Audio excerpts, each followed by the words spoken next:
Welcome to True Crime Garage. Wherever you are, whatever you're doing, thanks for listening. I'm your host, Nick, and with me, as always, is a man who is 100% concentrated. No pulp. Here is the captain. It's good to be seen and good to see you. Thanks for listening. Thanks for telling a friend.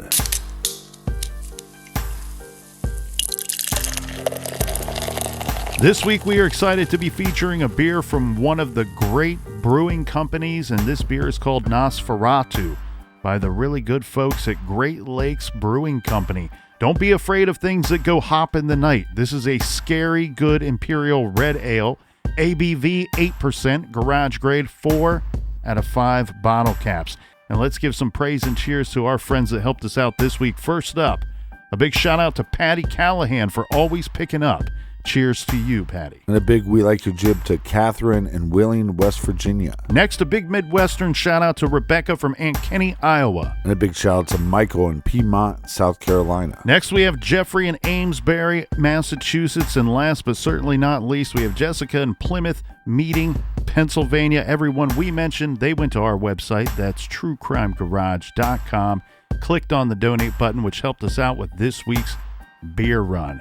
And for that, we thank you. Yeah, BWRUN, Beer Run. Only a few tickets left to our July 9th event at Fat Bottom Brewing Company in Nashville. So get those tickets. You can get those at truecrimegarage.com. Or if you want to come hang out with the captain, July 14th at Brewdog in Cleveland, you can find tickets at my website, CaptainFatHands.com. That is enough of the business. All right, everybody, gather around, grab a chair, grab a beer. Let's talk some true crime.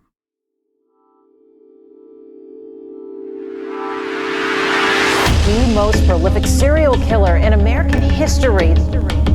Samuel Little has confessed to 93 murders.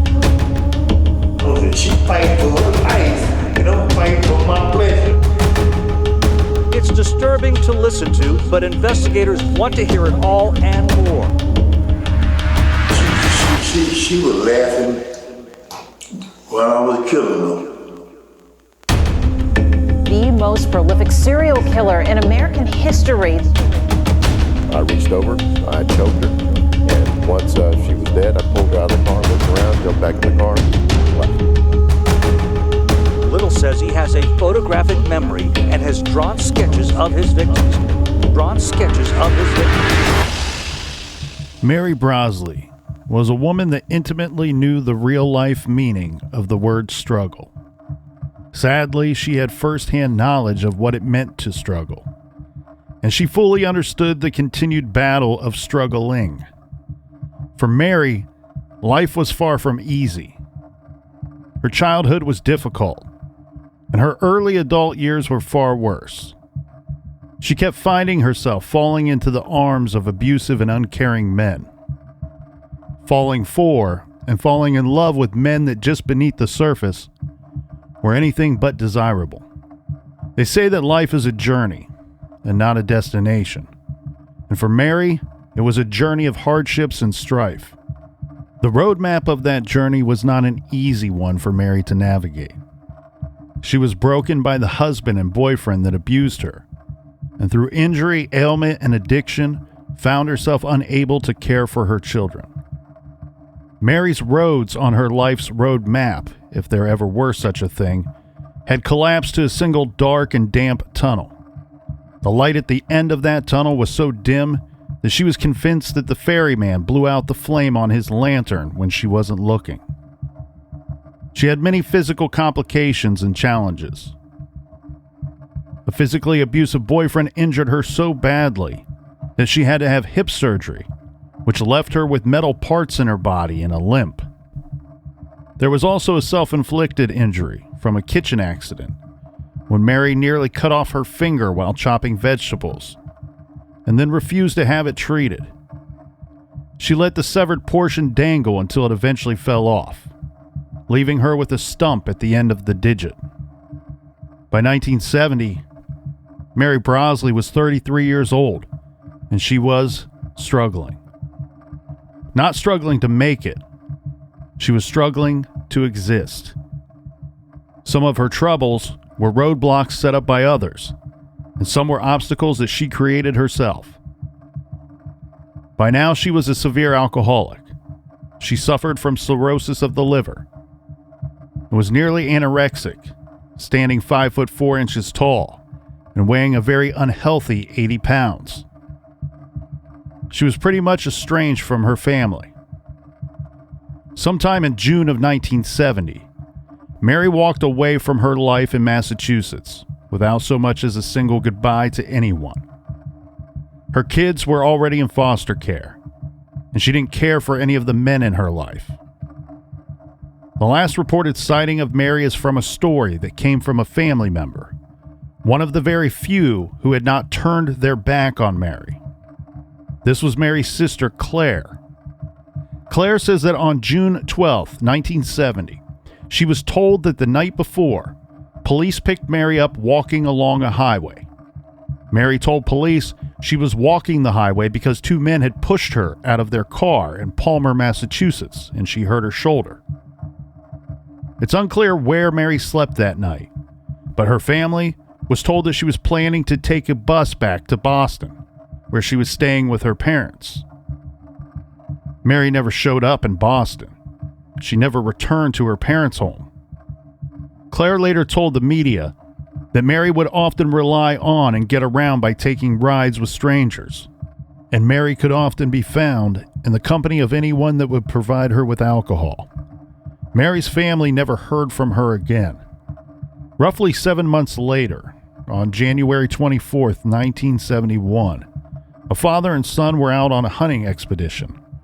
What they will find certainly is not what they went out looking for. One of the two spotted a leg sticking out of the ground. They reported this immediately to the authorities. And as you guessed it, the leg was attached to the rest of a body, buried in a shallow 6-inch deep makeshift grave. But the father and son were not hunting in Massachusetts. No, they were in the Florida Everglades, 1,000 miles away from where Mary was last seen. The body was badly decomposed, and detectives could locate no form of identification from the body recovery site. This was a homicide. The victim was a female, with highly probable sexual assault suspected. Based on the fact that the body was found with both legs through one leg hole of the victim's panties, detectives believed that Mary's killer dressed her after the assault and murder before burying her body. Since investigators could not identify the victim, the county gave the victim a new name, one that no one wants. In 1971, Mary became another Jane Doe. Mary simply disappeared, and decades passed, with not one indication of her fate. Life moved on, children grew up, and the body remained a Jane Doe for 47 years. But thankfully, one day, this Jane Doe would get her birth name back. And sadly, her family would learn what they may have feared all along. Mary didn't just disappear. She was taken far away, and killed. Mary Brasley was located after all of these years, and her killer was too. Mary might have been this killer of women's first kill, but she was far from his last.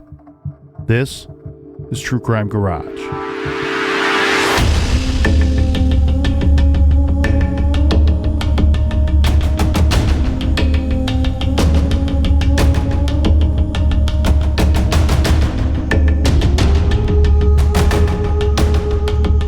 San Diego, California, Thursday, September 27th, 1984.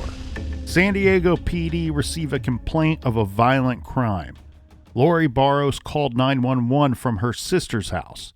She told police that a man whom she did not know beat her up, raped her, and strangled her, and then left her for dead on the side of the road. She was able to provide police with a detailed description of the events that took place, as well as the assailant and the vehicle he was driving at the time. According to the report, Lori told police that the man abducted her. She was walking, and this man pulled up in a large American car. He got out, ran up to her, and he pulled her by the throat into his car.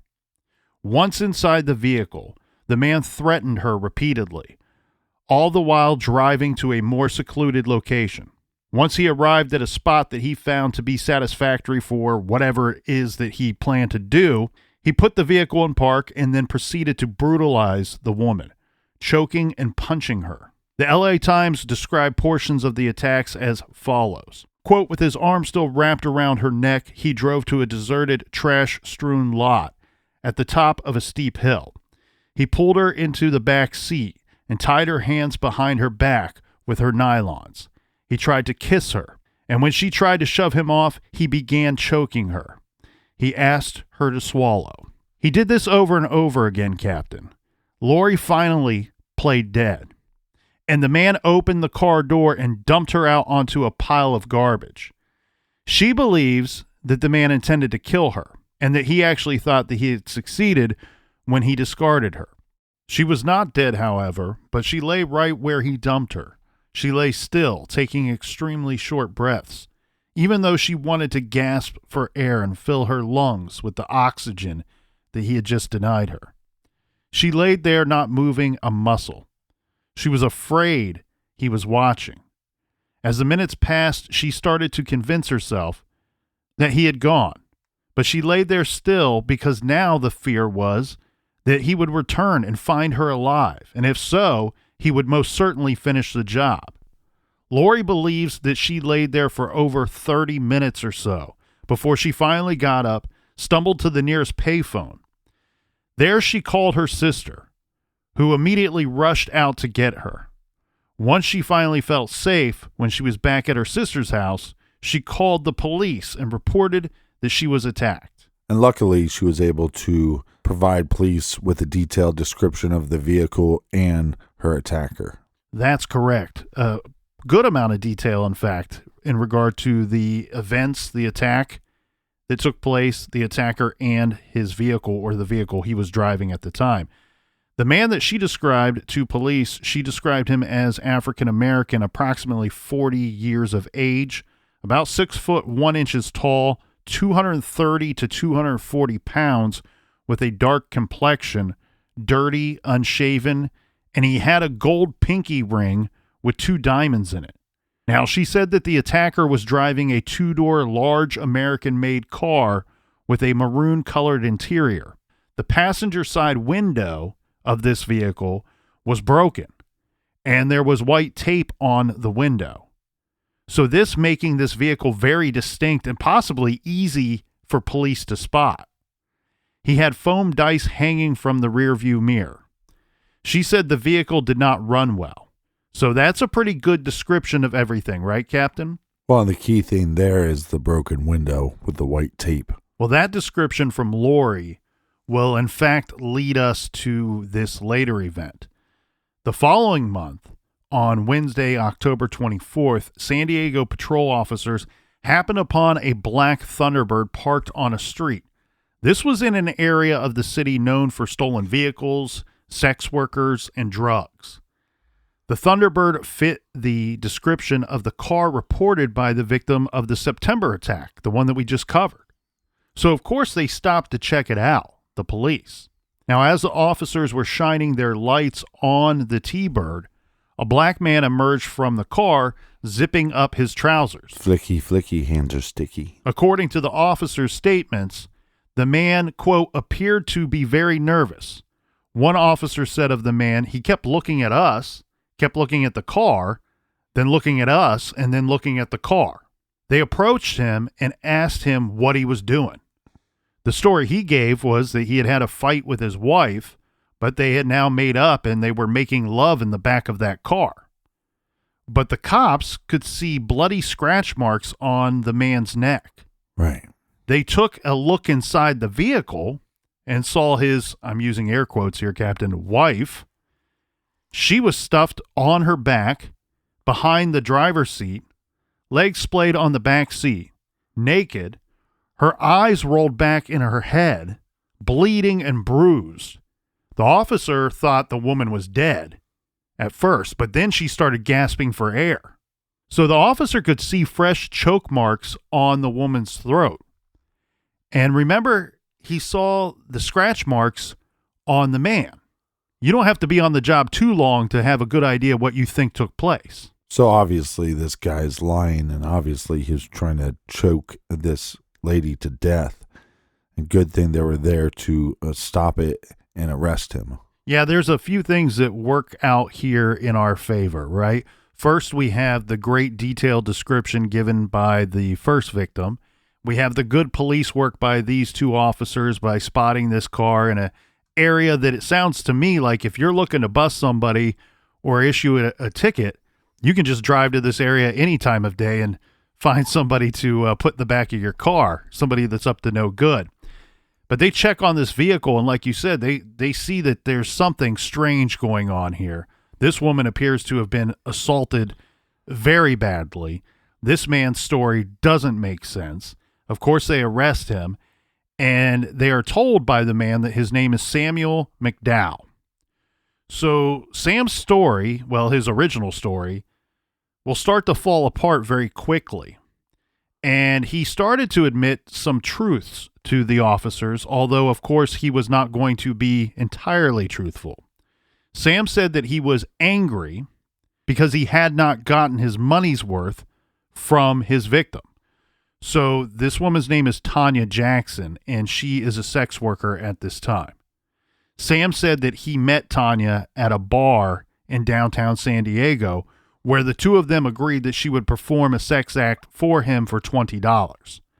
He said she directed him to the location where the officers would later discover the two and his vehicle. He says they got into the back seat of his car and Tanya started fooling around with him. Sam says that he wanted more, but then she started to refuse. This upset Sam. So Sam says that he threatened her and told Tanya that she wasn't going anywhere until he got what he wanted. Sam says Tanya attacked him and he grabbed her around the throat in self-defense. And he's telling the officers, this is while the officers are driving him back to the station after they arrested him. They're still asking him what happened back there. It's hard to believe him on anything when he said the victim was his wife and not a sex worker. Well, and then you have this situation of he saying, I grabbed her by the throat. Yeah, I was choking her, but this was in self-defense. And he's not making any buts about it. He's telling the officers, I did this, and you know what? She deserved it. So while the officers are driving him back to jail, Sam asked them several times, quote, how's the bitch? Is she going to make it? What a douchebag. Then they accused him of raping Tanya. Sam continued to deny raping her, but admitted that, quote, I did kick the shit out of her. He also told police I should have killed that whore. In both of these cases, the September case and the October case, rape exams and kits were conducted. This included collecting Sam McDowell's DNA. So Sam was quickly connected to the attack on Lori Barros the previous month because their findings are going to match up in both of these cases. And this is back in the day when police officers have billy clubs. It'd be nice if they would have just pulled over on the side of the road and he never made it back to the station. For the attacks on Lori and Tanya, Sam McDowell was charged with several charges, including attempted murder in both cases. The state's best evidence in these cases were the two victims themselves, of course, right? Their statements to the police, and then later what would be their testimony in front of a jury. But Sam ended up only being convicted on lesser crimes. This is due to some complications with the trial. The two victims were both sex workers. That complicated things, and we'll get into that here in a minute. And Little argued that his only crime was hitting one of them in a payment dispute after she tried to cheat him. Now, this Sam McDowell in court also produced an alibi witness. This was a respectable-looking woman carrying a Bible who said that the two of them were out of town on the night of one of the attacks. So the one where he's caught red-handed, he can't do much about other than to claim that he was acting in self-defense. But the one where he wasn't caught, he's able to produce an alibi for. Right. So what we have here, Captain, is a situation. Yes, those rape kits and exams were conducted in both of these cases. They also collected this Sam McDowell's DNA. But keep in mind, this is 1984. they're not able to go, oh, well, this is the same guy in both of these cases. So he can come up with a defense for the first one saying, that one wasn't me. Even though you picked me up a month later for about the same thing, and now this Lori Barros is picking me out of a lineup, I'm telling you, I'm not this guy. And on top of that, I have a witness who comes in. She's carrying a Bible saying, you know what? The two of us, we are together. We're in a relationship, and we were both out of town on the night of the September attack. So he's got a somewhat decent defense here for what should be an easy conviction of 2 accounts of attempted rape. Well, and also you could make an argument that the second attack that he's caught red-handed, that's an attempted murder charge. Yeah, but in both cases, he was charged with attempted murder. Now, per the Washington Post, it says that this Sam McDowell was convicted of falsely imprisoning the second victim, but acquitted of kidnapping and sexually assaulting the woman in the first attack. And the jurors were deadlocked on a host of other charges. So this trial, all of a sudden, that looked like a slam dunk, wasn't going so well for the prosecution. So prosecutors were not very anxious to retry Sam.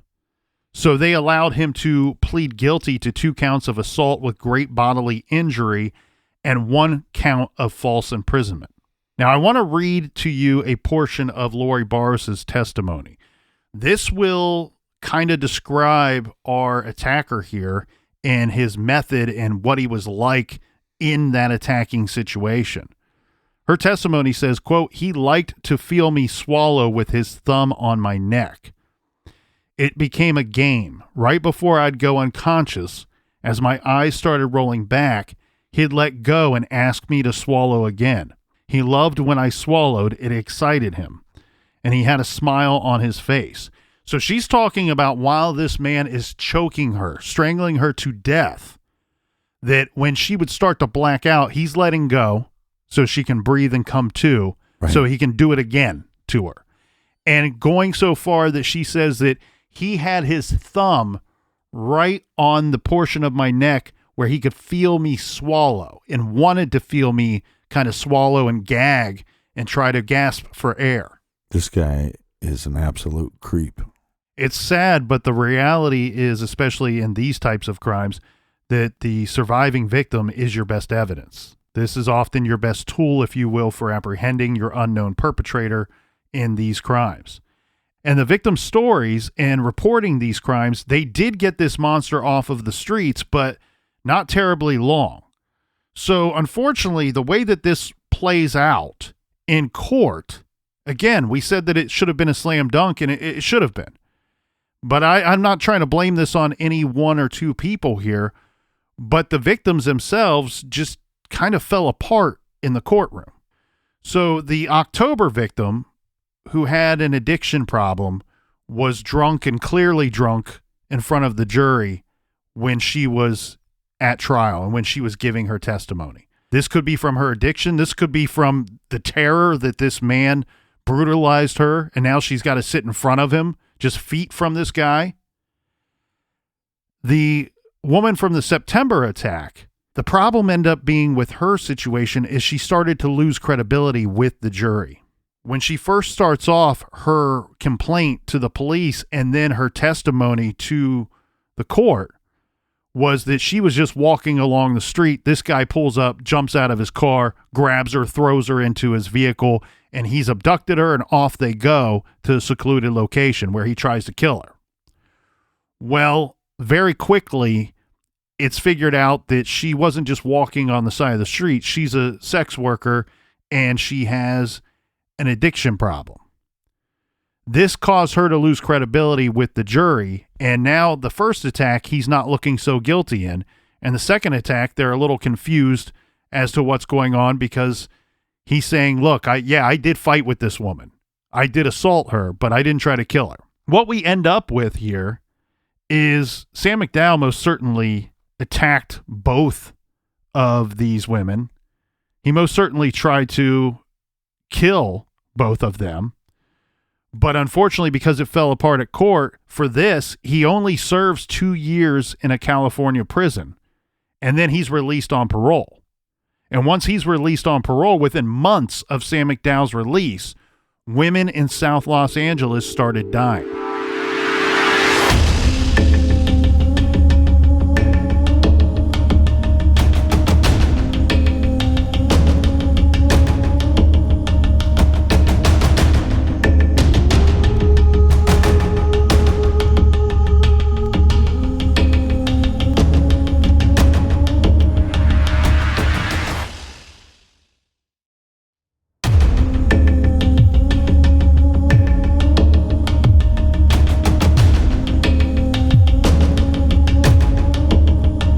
All right, we are back. Cheers, mates. Cheers to you, Colonel. Cheers to you, Captain. Tall cans in the air. Everybody out there listening, thanks for joining us this week. Now, we're going to move on here to a couple of other cases, and this takes place in 1987 and then 1989 in and around the Los Angeles area. So we're going to go back starting in July of 1987, where we have the first of 3 bodies that were found that all displayed similar characteristics. They were all found within a few miles of each other. The 3 bodies were dumped like trash. Now, I know that that is a rather overused statement in true crime, but in this case, these 3 bodies were actually dumped along actual refuse. The first victim was 41-year-old Carol Alford. Her body was found on July 13th, 1987. The other 2 homicide victims that were found were Audrey Nelson, age 35, and Guadalupe Apodaca, age 46. They were found in August and September of 1989, respectively. This killer, though unknown at the time to police, his identity. Let's think about what we know here in the garage as we review those attacks that took place in San Diego. He gets locked up. And then he's out, he's released, and we have these 3 murders that take place. And you go, you know what? This guy he's escalating. He's increasing his frequency of attacks, but not necessarily. This guy already has escalated to this level of frequency because in 1984, those 2 attacks took place 1 month apart. Just like here where we have 2 victims that take place just 1 month apart. This guy, whatever he's into, he requires this type of stimulation so much that he's to the point where he's going out and attacking women, killing them, or in the 84 cases, believing he had killed them within a month of one another. Obviously, his crimes are sexually motivated. Yes. Now for a little more of the grim details of each of the body recovery scenes. All of these victims were found in the same Central Avenue, Alameda Street corridor near downtown Los Angeles. So within 5 miles of each other. Carol was in a back alley against a fence. Audrey was found in a dumpster, which was located in a nightclub parking lot. Guadalupe was found in an abandoned, creepy old commercial garage structure. All 3 had been manually strangled, and it was determined that all 3 were dead when they were dumped. All had been brutally beaten with blows or punches to the head. All were nude below the waist. All had crack in their systems.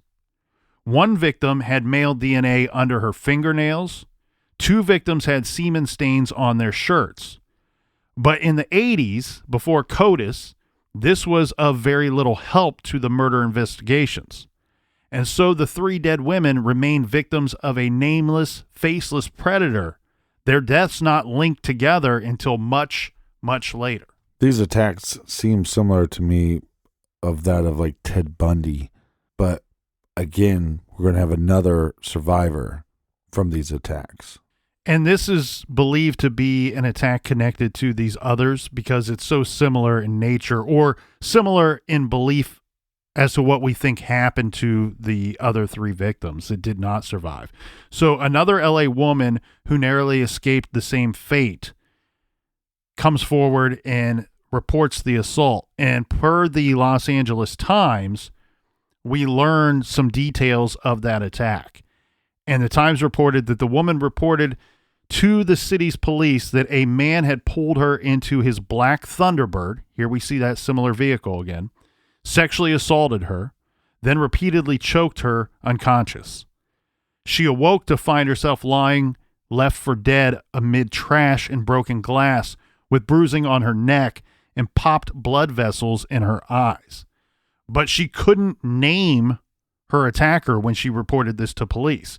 And so just like the 3 dead victims, this case too would go nowhere. This investigation really had nowhere to go. So now we're going to skip ahead to over 2 decades later. This is going to bring us to 2012. Now, in 2012, homicide detective Mitzi Roberts was assigned to the LAPD's Cold Case Special Section, which was funded by a grant from the National Institute of Justice to try to solve the 9,000 LA murders that remained open after 5 years. Her job was screening DNA evidence from cases long since considered lost causes. Many of these cases were murders of women that dated back to the 80s, the height of the cocaine epidemic in the city. Good thing she gets involved because she's going to come across a CODIS search for 2 of these crimes that happened in 1989. Yeah, so she's working this case in April of 2012. And Mitzi runs across a CODIS search on the DNA that was found on the 2 women murdered in Los Angeles in 1989. This is the Audrey case and Guadalupe's case. Now, keep in mind, Mitzi's working with resources that the investigators just did not have in 1989.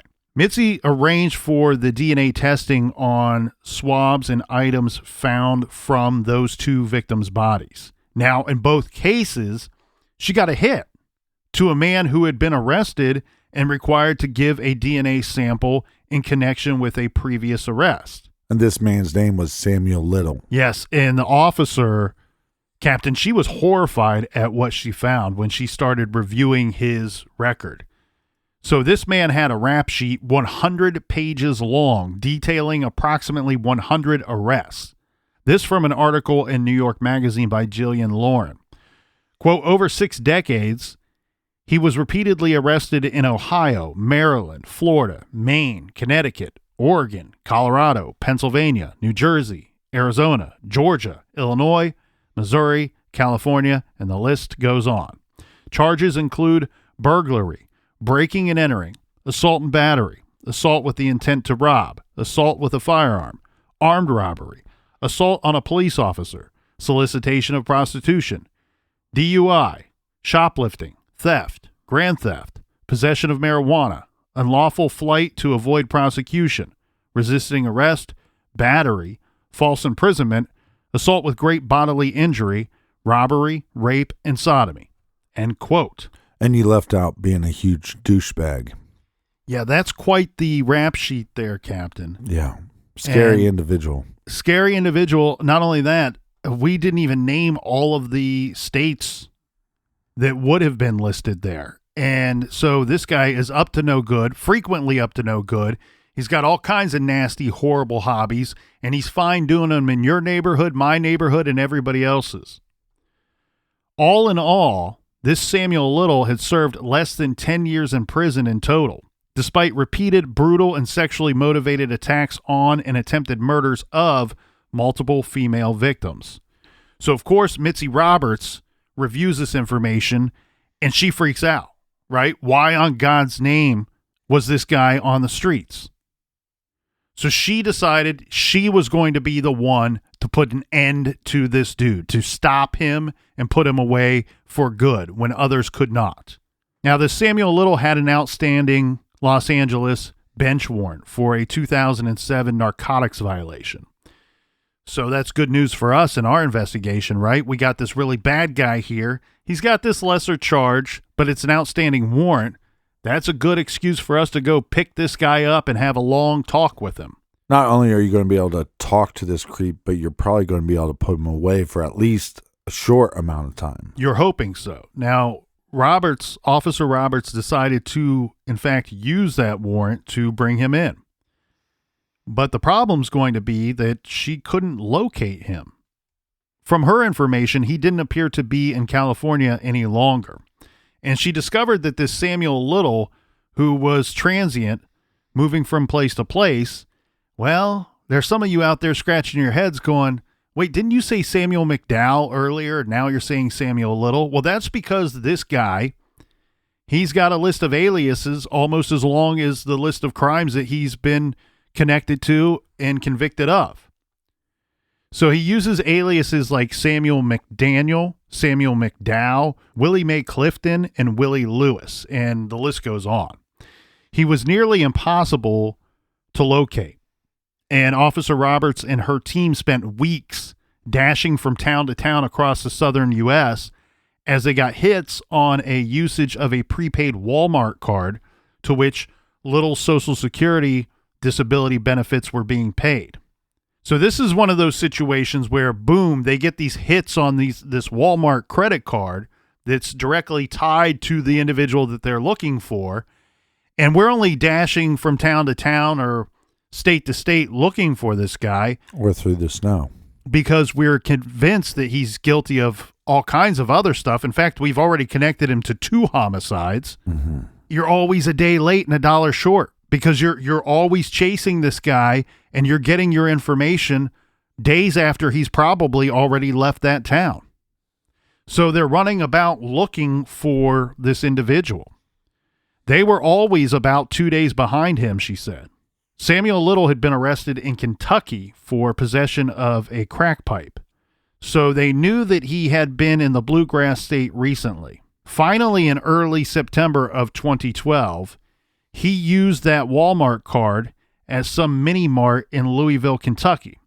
And the sheriff's office was notified and in turn notified the LA authorities.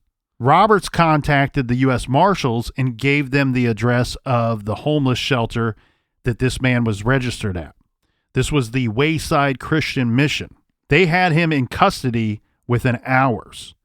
This is after 60 years of committing crimes. Well, once they arrest him, they're able to get a DNA swab from him so they can do a DNA test against the evidence they have in these other crimes. Yes, this DNA swab, the DNA test, it absolutely links this man, Samuel Little, to the unknown male profile that was found on 2 of our victims. This is from 1989, the victims Audrey and Guadalupe.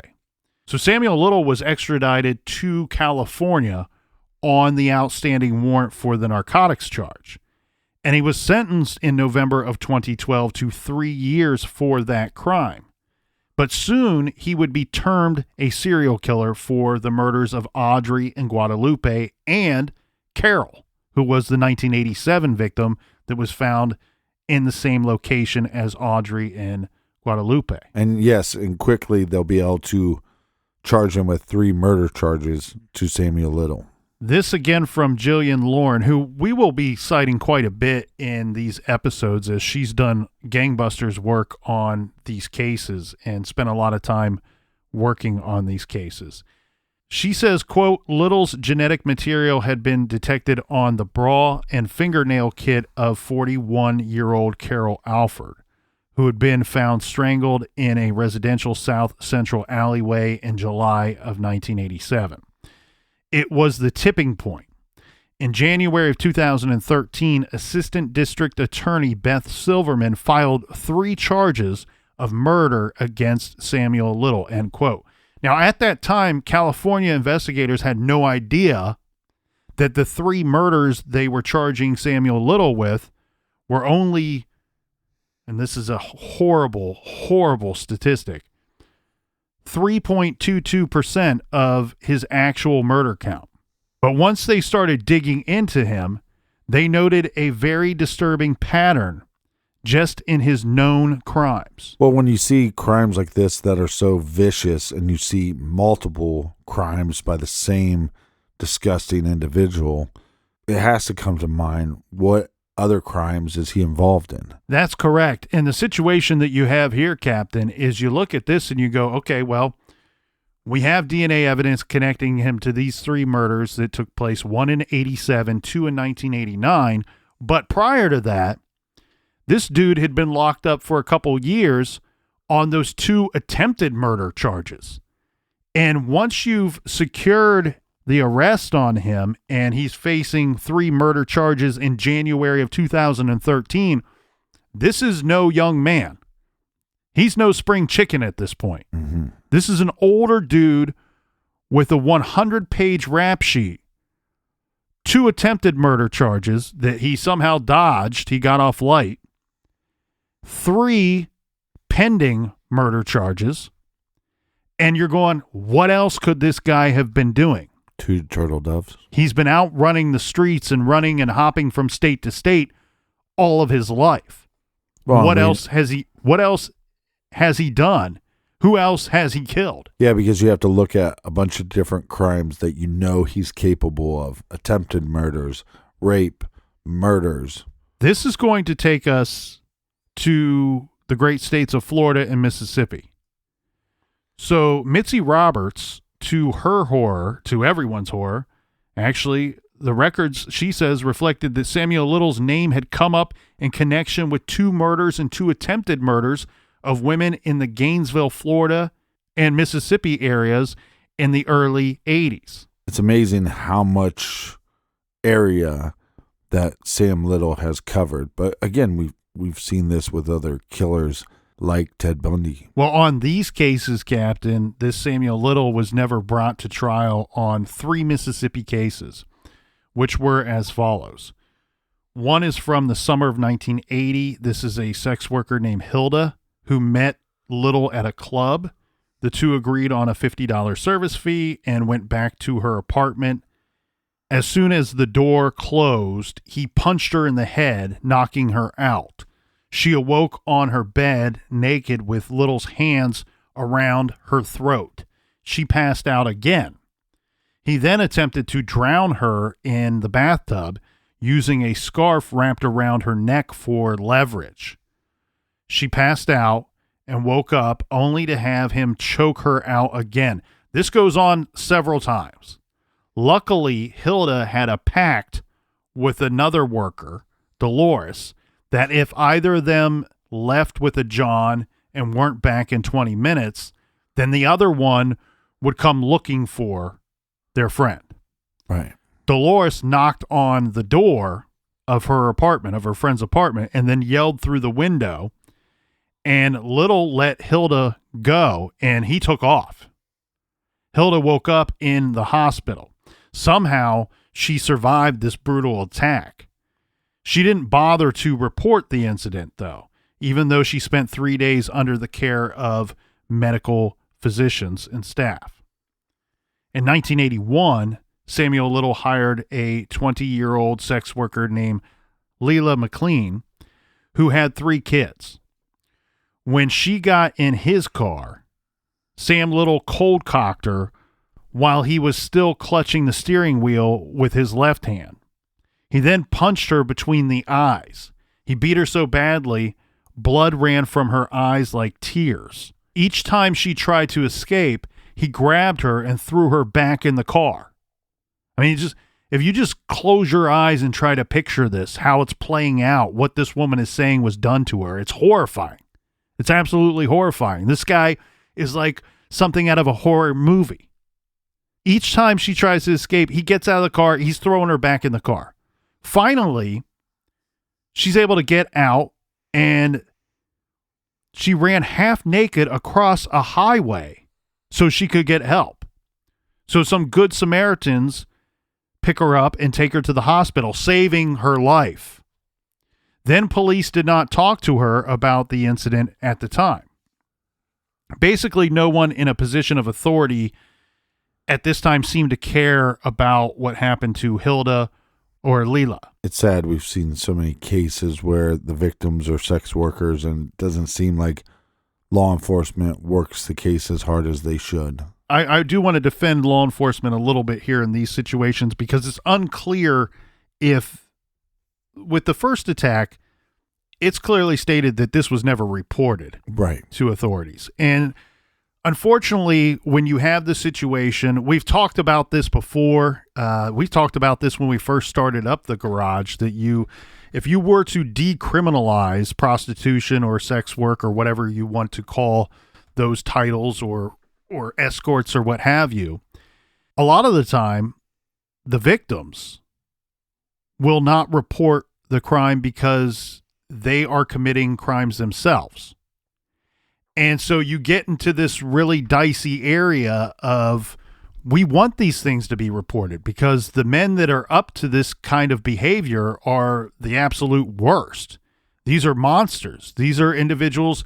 The guy we are describing to you right now will stop at nothing to choke, allow breath, and choke again until the person blacks out who knows how many times before he is done and actually kills the individual and then dumps them on the side of the road. So luckily in these two situations, he was not successful. And I think that, you have to question too, this is 1981. Things are different. We do learn from our mistakes. Right. And I do know that in most locations, if a woman shows up beaten and battered like this, near death to the hospital, in a lot of locations, I don't know if it's every state, but I believe that the doctor has an obligation to report this to police, whether the person in his care or her care wants to report this or not. This is a matter that needs to be investigated. Well, in this episode, we've already talked about so many crimes, but we have to finish off because we haven't got to the third attack and the Mississippi cases. Yes, and unfortunately, this case here, the victim does not survive the attack. And this took place in September of 1982. We have a 24-year-old victim. Her name is Melinda Lapree. She was a young mother. She unfortunately was working as a sex worker at this time. Similar situation to what we've seen at other attacks. Yeah. A man drives up to the King William Motel. This is where Lapree was living at the time and also working. And Melinda gets into this man's car. Well, she's never seen alive again. In fact, her nude body was found on October 4th, dumped in a cemetery ditch. Her death was ruled a homicide. There was another sex worker that was at the motel as well that was able to tell police that Melinda got into a Pinto Woody with Alabama tags. So now we're getting some good information, right? The last time that she's seen, this is the kind of vehicle that Melinda was getting into. And by the way, it has out-of-state plates on it. That car attracted attention of police when it broke down in the area on November 24th. And 3 occupants were suspected of shoplifting turkeys from a local grocer. The cops put together that the Pinto was in fact the same one seen at the King William Motel. And there they arrested a Samuel McDowell on suspicion of murder.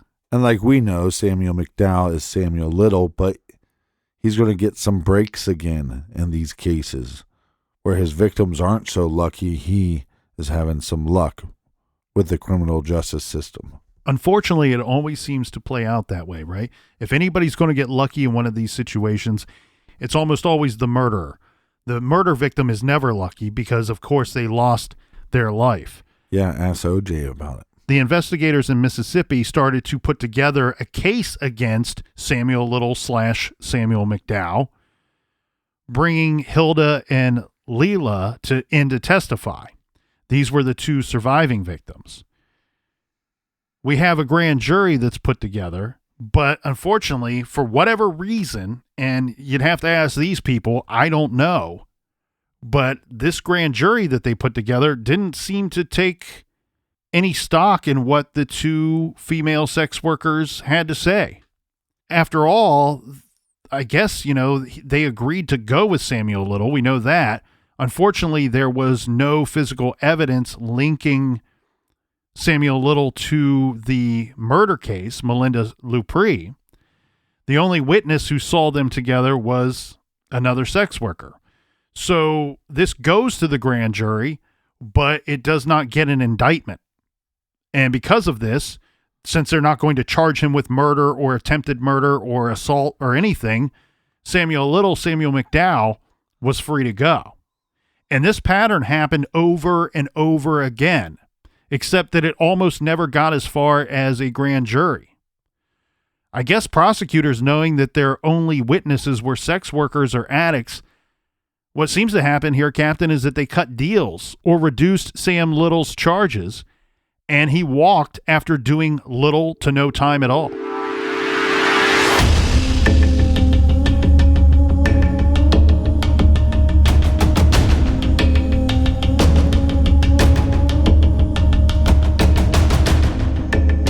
So much more to get to. Thanks for joining us here in the garage. Thanks for telling a friend. Until tomorrow.